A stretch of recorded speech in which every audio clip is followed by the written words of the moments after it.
A serendipidade é uma expressão muito conhecida dos cientistas em todo o mundo. Embora tenha origem em uma lenda infantil, que conta a história de três antigos príncipes do Ceilão, atual Sri Lanka, os três príncipes de Serendip. O conto é baseado na vida do imperador persa Bahram V, ou Vararanes V, que governou o Império Sassânida entre 420 e 438 d.C. A palavra serendipidade é, portanto, um anglicismo oriundo da palavra serendipity, tendo sido ela cunhada pelo escritor britânico Horace Walpole em 1754. Walpole viu-se impressionado pelo conto dos três príncipes de Serendip, pois esses estavam sempre fazendo descobertas por acidentes e sagacidade de coisas que eles não estavam procurando. Walpole conferiu equidade de importância à participação e influência do acidente ou do acaso nas descobertas científicas acidentais, tanto quanto à sagacidade dos seus descobridores. Segundo os dicionários, o acidente ou o acaso é o evento imprevisível que não encontra justificativa na lógica ou no racional. É um acontecimento incerto e não programado. É o nada. O acaso nada é. Encontra-se, portanto, no campo do que nós consideramos ilógico e irracional. A sagacidade, a seu turno, é definida em nossos dicionários como a capacidade para depreender, aprender ou interpretar algo através de indicações simples. A sagacidade está baseada, portanto, no uso da inteligência, da lógica e do racional. Como se vê, são dois mundos completamente distintos e opostos. Como então poderíamos conferir tão relevante importância aos eventos anômalos, excepcionais ou acidentais nas descobertas científicas? Seriam eles, afinal, eventos surgidos do simples acaso? Ou eles poderiam ser explicados e compreendidos de alguma outra forma diferente?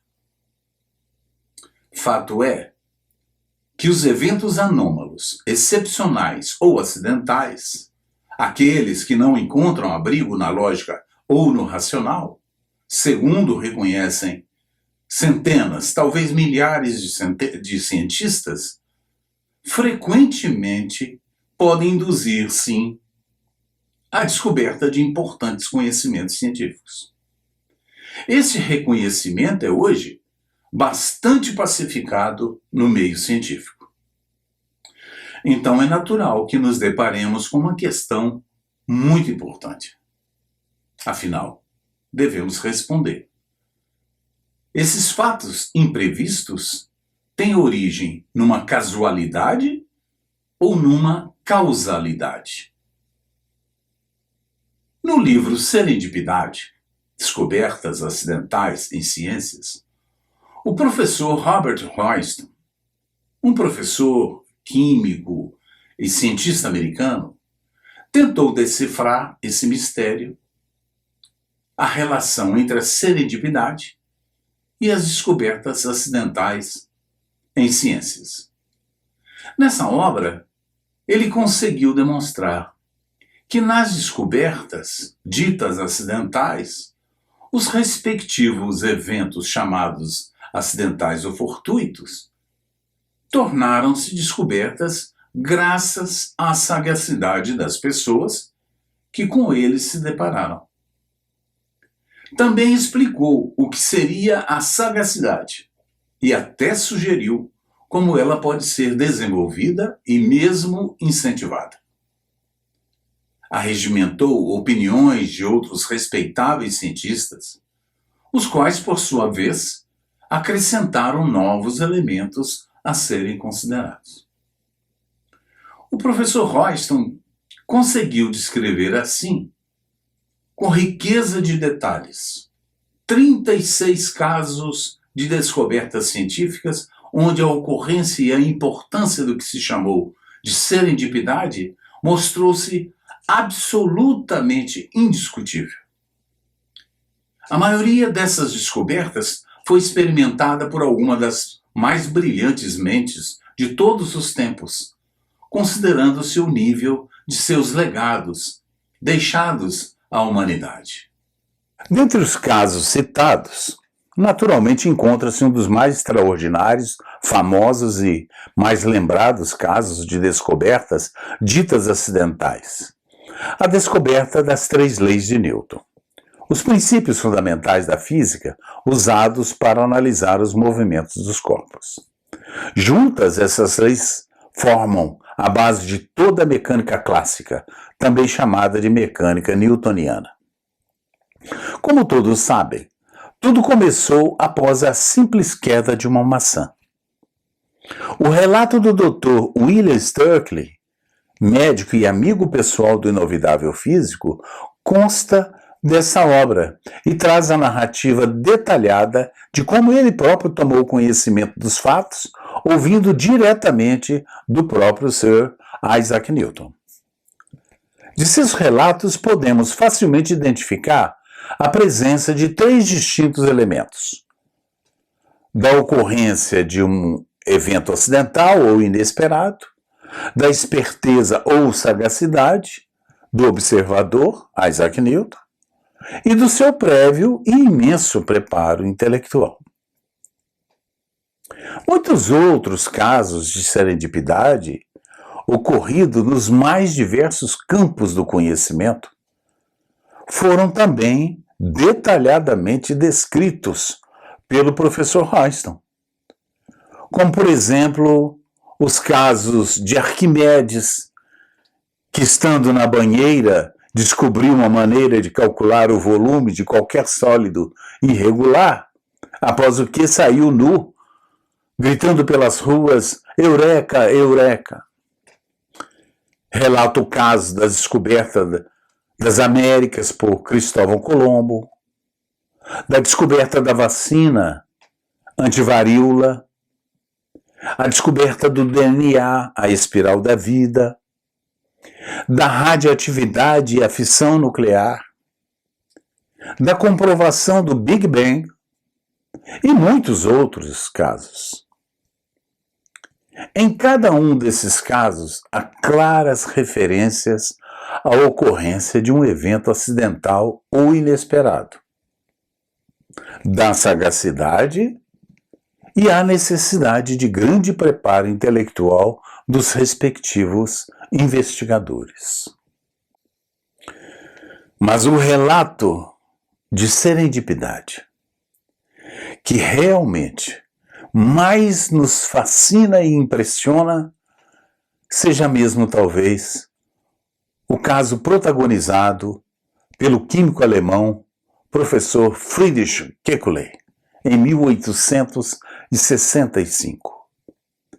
Tido como o pai da química orgânica, cujos fatos demonstram com toda eloquência terem ido muito, muito além de uma simples percepção. Kekulé é o descobridor da estrutura molecular do benzeno, o gás que iluminava as ruas nas noites do século XVIII. Essa descoberta mudou para sempre a compreensão da química dos compostos orgânicos. O professor Kekulé, ele mesmo, no discurso que proferiu na prefeitura de Berlim em 1890, por ocasião da comemoração de tal descoberta, assim relatou ele mesmo como os fatos realmente aconteceram. Compare os detalhes da sua narrativa, tal como vamos fazê-la, e como ele próprio os apreendeu. E as imagens que também vamos mostrar, animadas da estrutura de ressonância do benzeno, tais como elas são demonstradas hoje pelas ciências físicas e químicas modernas. Lembremos-nos, porém, que por essa ocasião sequer se sabia que os átomos podiam ser divididos, e que, portanto, nem de longe se suspeitava da forma pela qual os compostos químicos eram realmente estruturados. Assim narrou o professor Kekulé.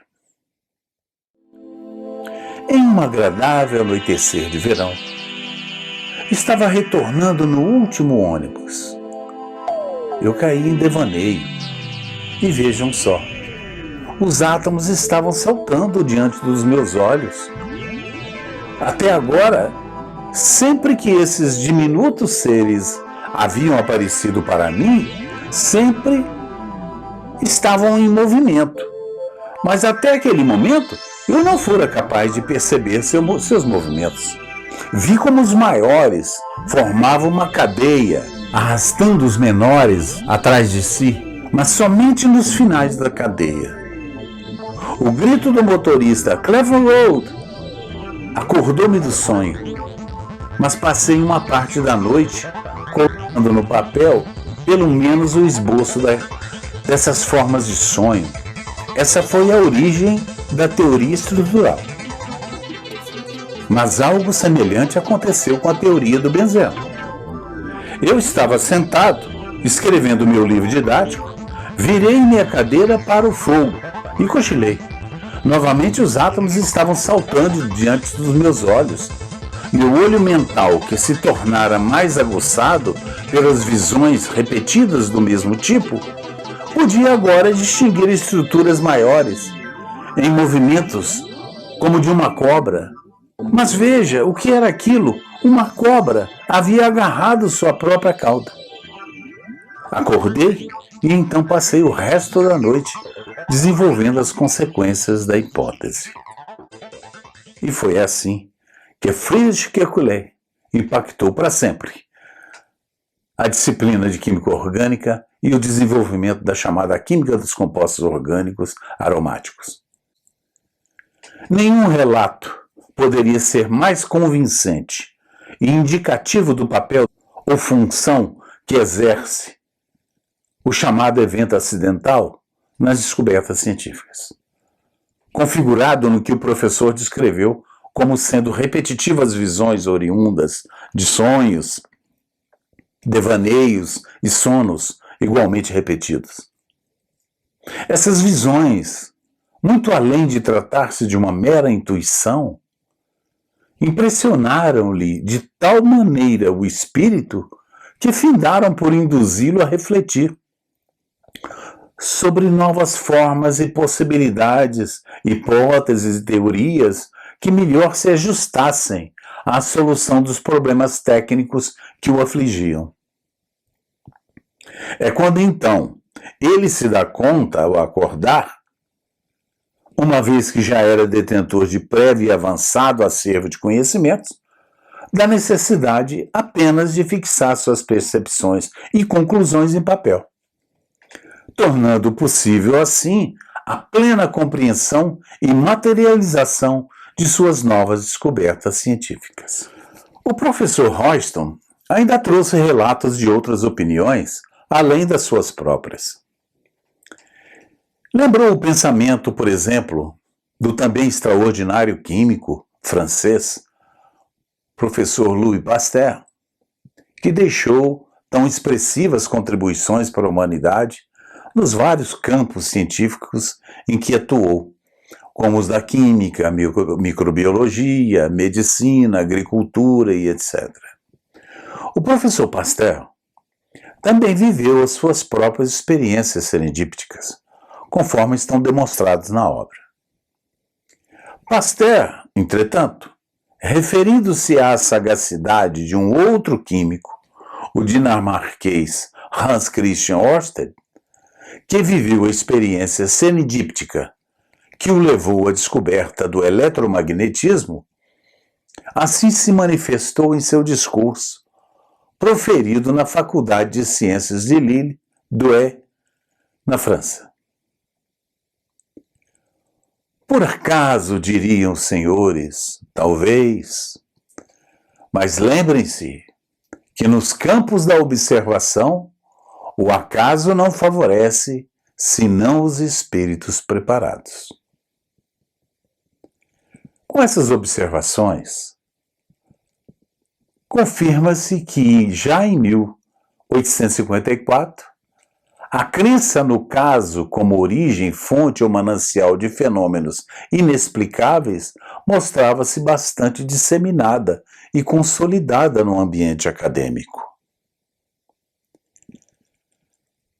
A respeito da serendipidade, o professor Royston também registrou o depoimento de um outro importante cientista, agora contemporâneo, o professor Paul Fleury.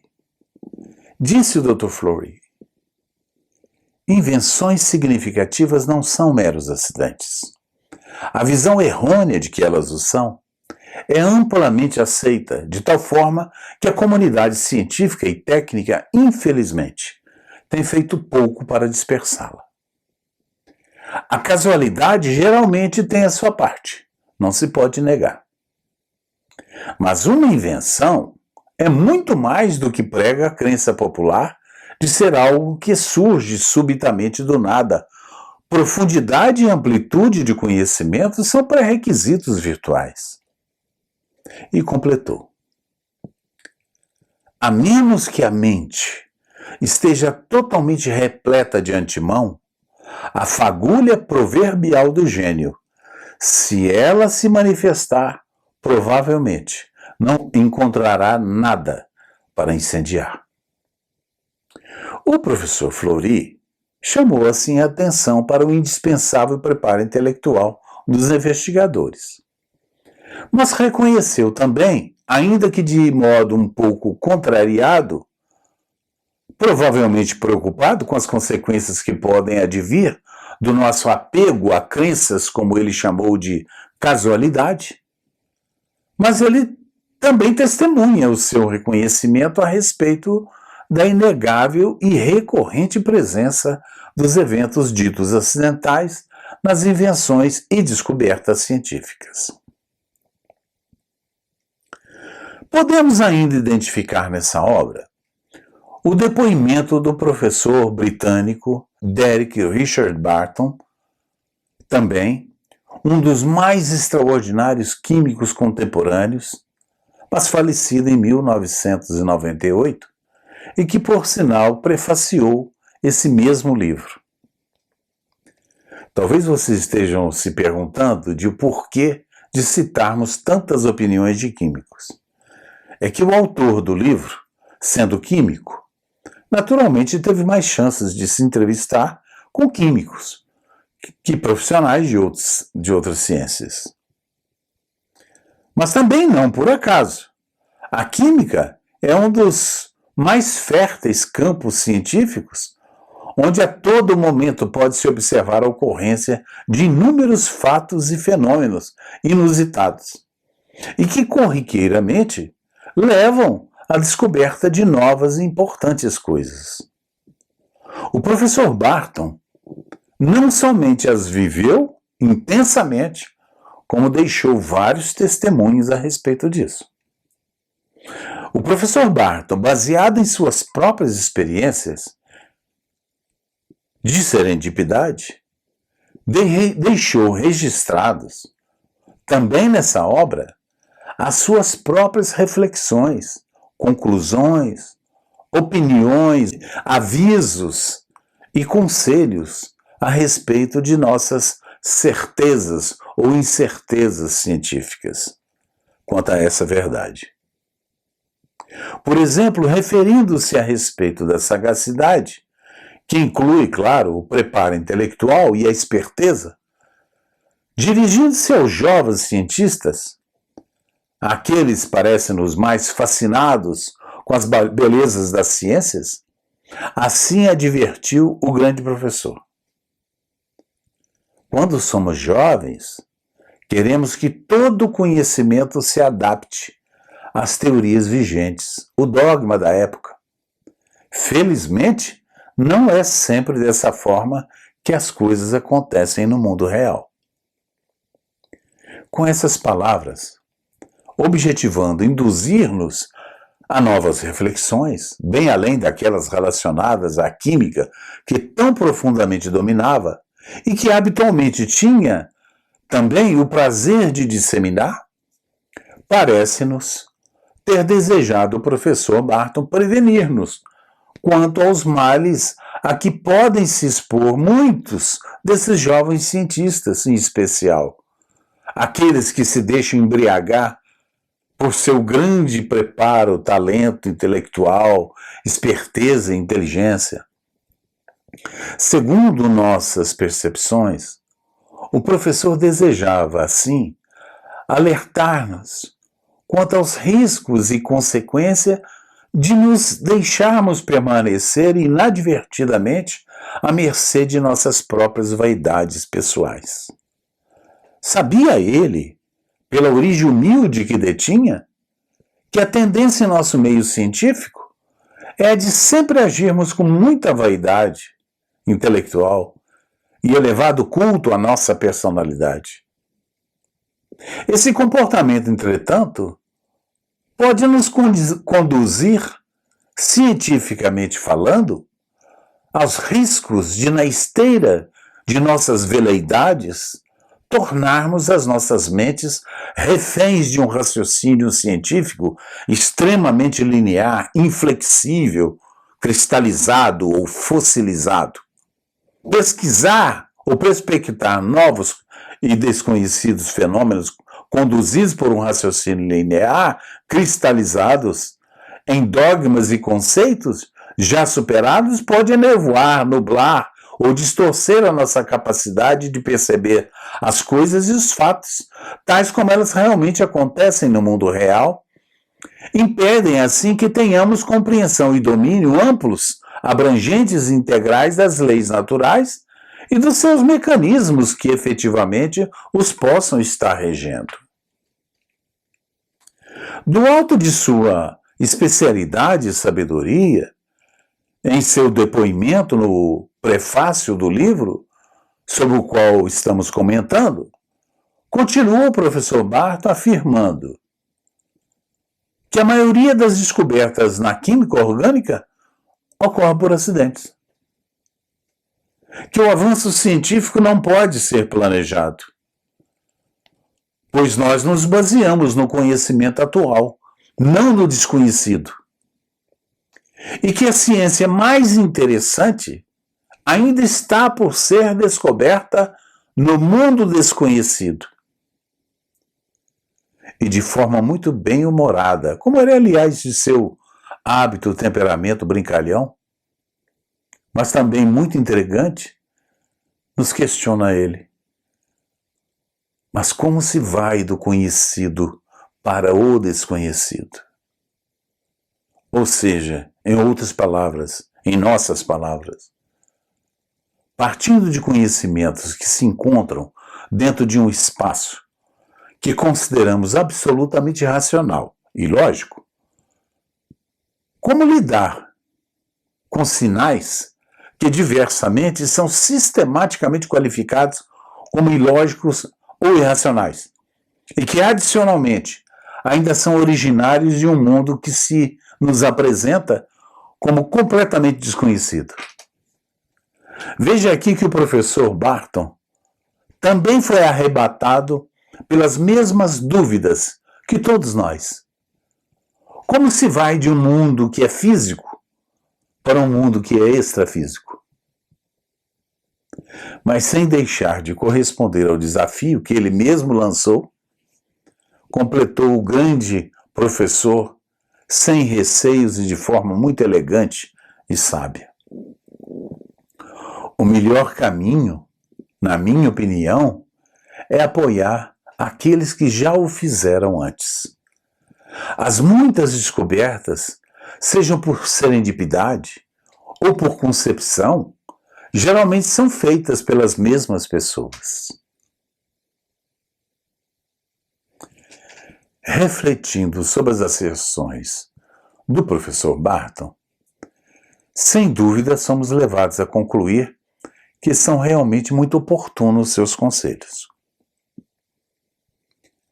Reunir sagacidade e preparo intelectual, dar-se o direito de trabalhar e fazer uso de conhecimentos variados, interdisciplinares, possuir mentes livres e desarmadas de preconceitos, além de experiência, é reunir as melhores condições para se alcançar uma lúcida percepção, leitura e interpretação que nos cheguem à mente, à guisa de fatos ou eventos tidos como, por alguns, como acidentais, anômalos, excepcionais ou originários do acaso.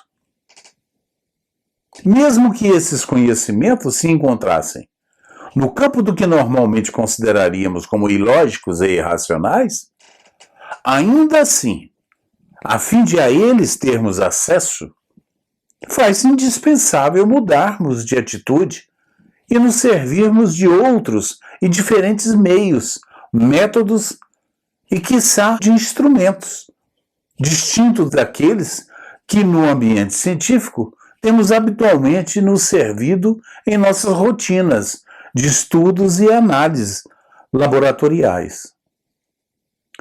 As atuais formas e métodos destinados a examinar todo e qualquer tipo de fenômeno, independentemente de suas distintas características, configuram ainda as consequências da disseminação sistemática de antigas e ultrapassadas ideias e teorias, os dogmas da época, os quais haviam sido concebidos unicamente para examinar e averiguar fenômenos de natureza essencialmente material.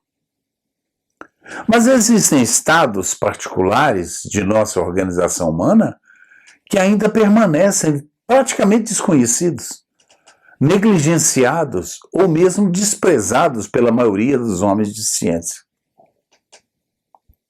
Assim, se para Horace Walpole, em 1754, a serendipidade significava o resultado da combinação entre a fatalidade e a sagacidade, diversamente, para o professor Robert Royston e outros grandes e renomados cientistas, 300 anos depois, passou a significar e ser reconhecido como um meio, maneira ou via de acesso, por onde transitam sinais os quais podem nos conduzir a novos e surpreendentes acontecimentos ou conhecimentos, não obstante oriundos de planos e sistemas ainda desconhecidos, não inteiramente compreendidos por nós, ao menos em níveis satisfatórios. Entretanto, a despeito dos esforços do professor Royston na tentativa de conferir maior elucidação ao problema, em nenhum momento se ousou tentar esclarecer de modo claro a origem a partir da qual fluem esses sinais, que são percebidos ou apreendidos em nossas mentes à afeição de eventos acidentais, anômalos ou excepcionais. Talvez o professor Sir Derek Barton tenha sido a única exceção dentre aqueles que encaminharam algum tipo de reflexão a respeito do tema.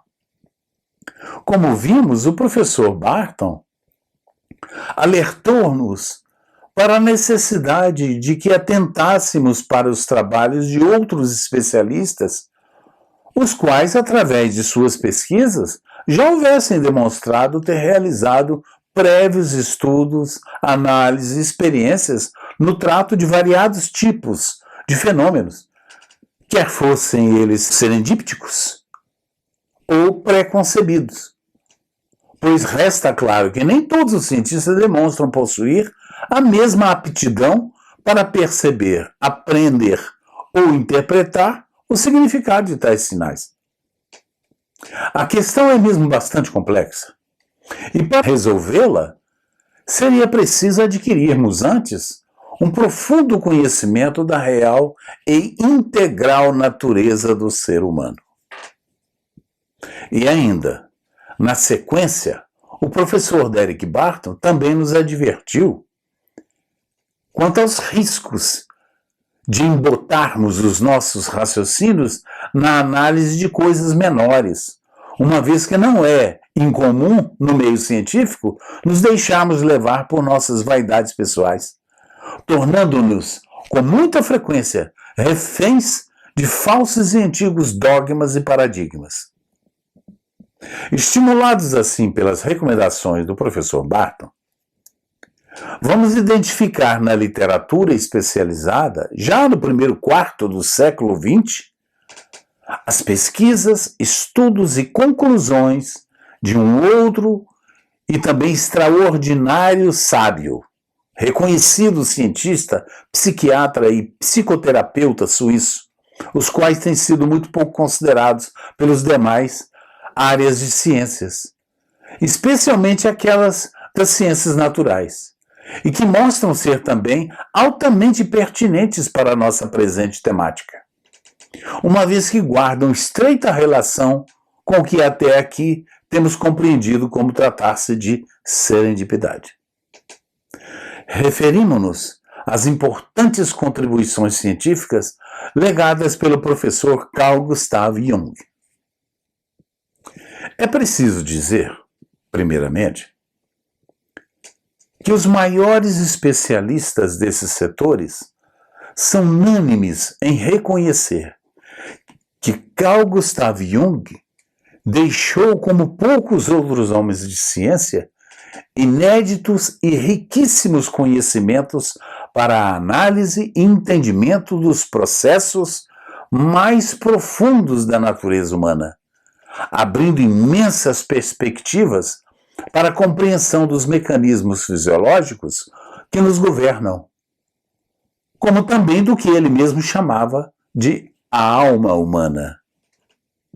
Em 1921, baseado em seus estudos, pesquisas, experiências e investigações científicas realizadas e desenvolvidas ao longo de mais de 20 anos de esforços durante o exercício da medicina psiquiátrica e da psicologia aplicada, incidiu luzes intensas sobre o que ele chamou de tipos psicológicos humanos.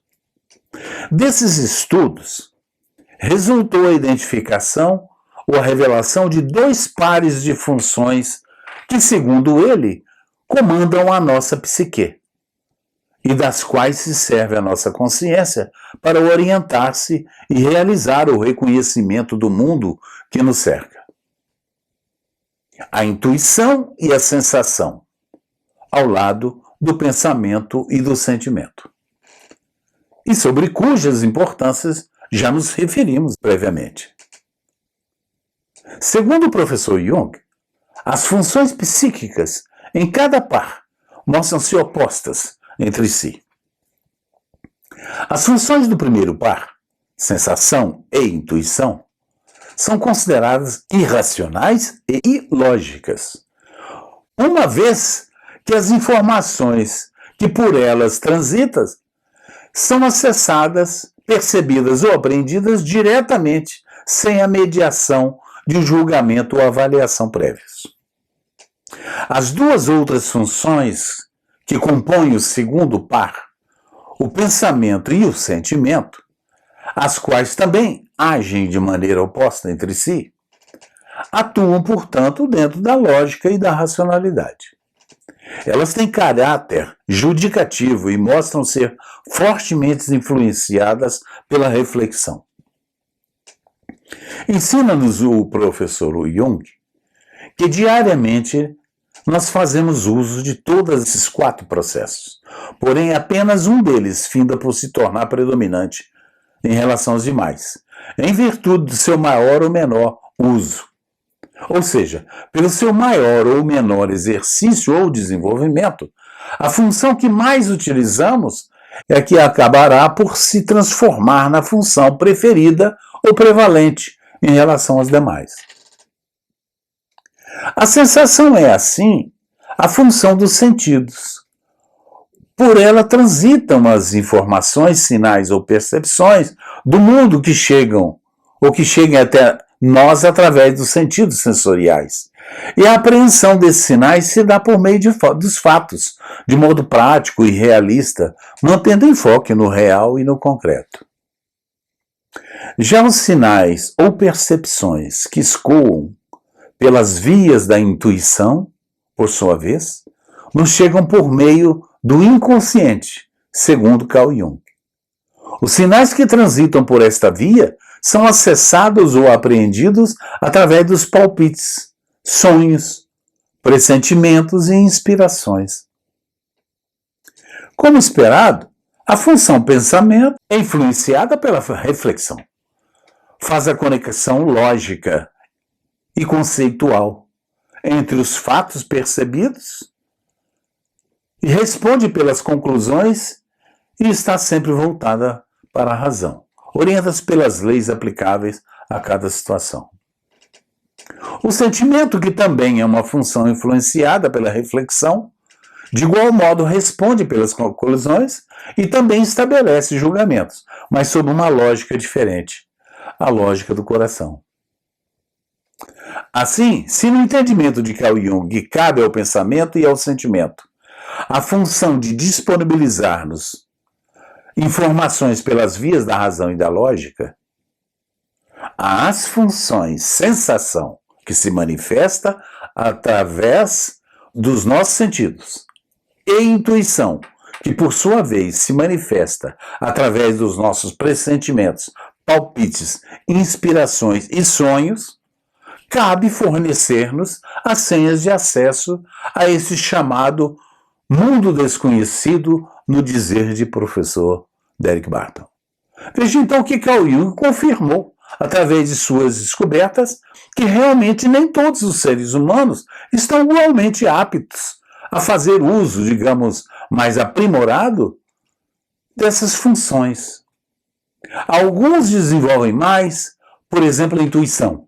Outros demonstram melhor desempenho no uso da função pensamento e etc. Portanto, a nós, homens e mulheres de ciência, resta-nos, assim, aprender a fazer o melhor uso dessas 4 funções psíquicas, assim como permanentemente buscar o seu aperfeiçoamento. Carl Jung, portanto, prova, através de suas pesquisas e experimentos laboratoriais, claramente que a intuição é mesmo uma via de acesso ou de comunicação ao longo da qual transitam sinais originários de um mundo desconhecido, como disse Barton, a despeito do qual, no dizer ainda de Barton, não temos ainda a menor ideia de como abordar.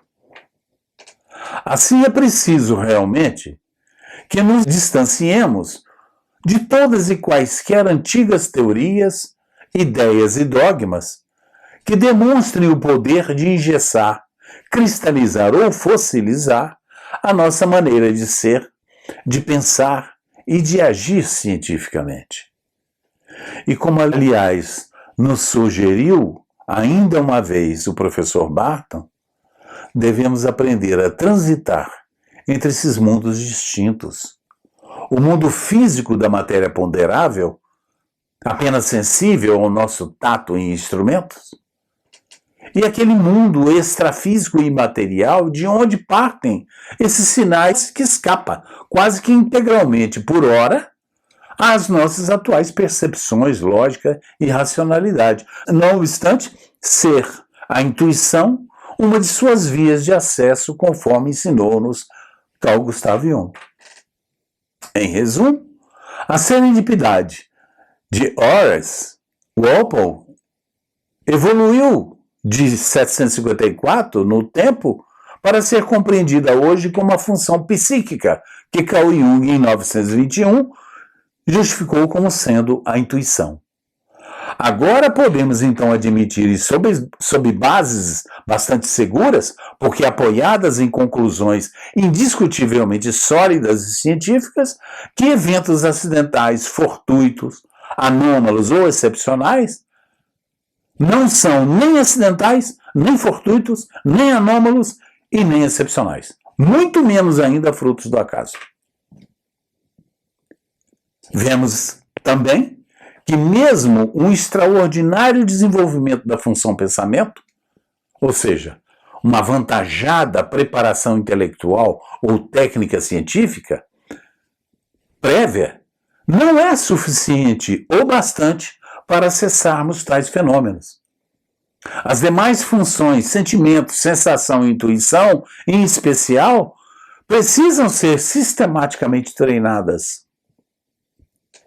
É por isso que estamos tentando estimular vocês, jovens cientistas, a desde cedo não negligenciarem as ideias que lhes cheguem à mente sob a forma de inspirações, palpites, pressentimentos e sonhos.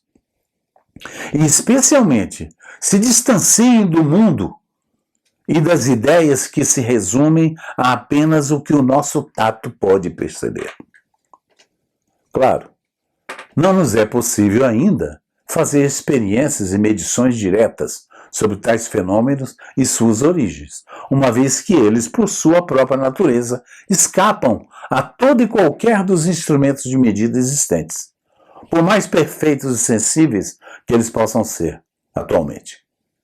Mas já é do nosso conhecimento que há tipos de energias que ainda nos são inteiramente desconhecidas. Os nossos físicos mais avançados afirmam que elas existem, sem que ainda se vejam em condições de medi-las e prová-las por hora, por não serem justamente sensíveis aos instrumentos atualmente disponíveis. Nem por isso, porém, devemos negligenciar os estudos, teses, hipóteses e teorias desenvolvidos por terceiros estudiosos de outras áreas de saber a respeito de fenômenos relacionados, pois a partir desses podemos realizar as nossas próprias analogias e finalmente compreender como eles se produzem. A essas analogias que já podemos realizar a partir do que já nos foi revelado anteriormente, através do que chamamos por ciências do céu, e que hoje nos é dado comparar com o que as ciências dos homens e seus instrumentos vêm descobrindo e comprovando, é que temos nos referidos sobre a denominação de pontos de encontro. O que nos falta, então, é sim estudar, analisar, compreender com toda a profundidade e dedicação as características e liames que existem entre esses distintos mundos, bem como seus respectivos mecanismos de interação, uma vez que correspondem, eles todos, sem exceção, de princípios imutáveis da natureza.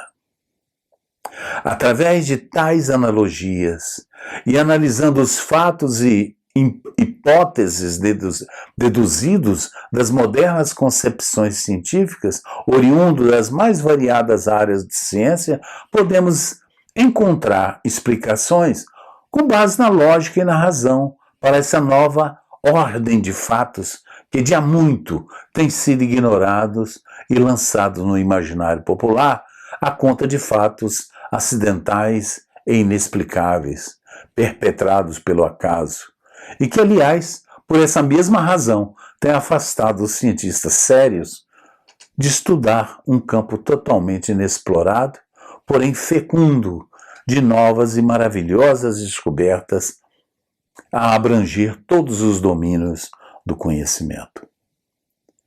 Não temos a pretensão de prová-las, apenas de compreendê-las melhor. A missão de prová-las, aliás, caberá sempre às próprias ciências.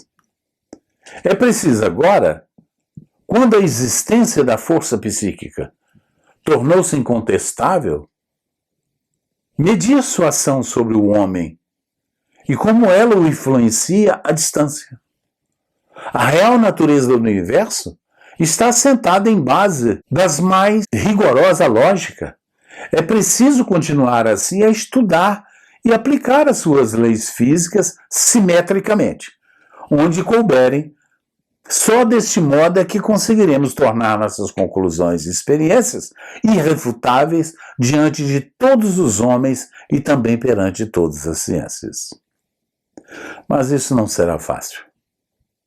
Infelizmente, a aceitação, a disseminação e a aplicação de novos conhecimentos em nossas realidades, até mesmo as verdades mais irrefutáveis, objetivas e concretas, reveladas pelas ciências modernas, continuam desde o século XIX sendo inacreditavelmente contestadas, refutadas ou fustigadas. Não somente por leigos, mas até mesmo por membros, entre aqueles mais vaidosos, pertencentes aos mais avançados centros de investigação científica nacionais e internacionais. E como dissemos no início, isso faz com que o avanço mais célere das ciências ocorra de forma muito incompleta, assimétrica, lenta e cada vez mais vai se deparando com obstáculos de grandeza e natureza inconciliáveis, produzindo muitas vezes o que chamo de enigmas da ciência. É o que começaremos a demonstrar e estudar agora, a partir dos próximos capítulos.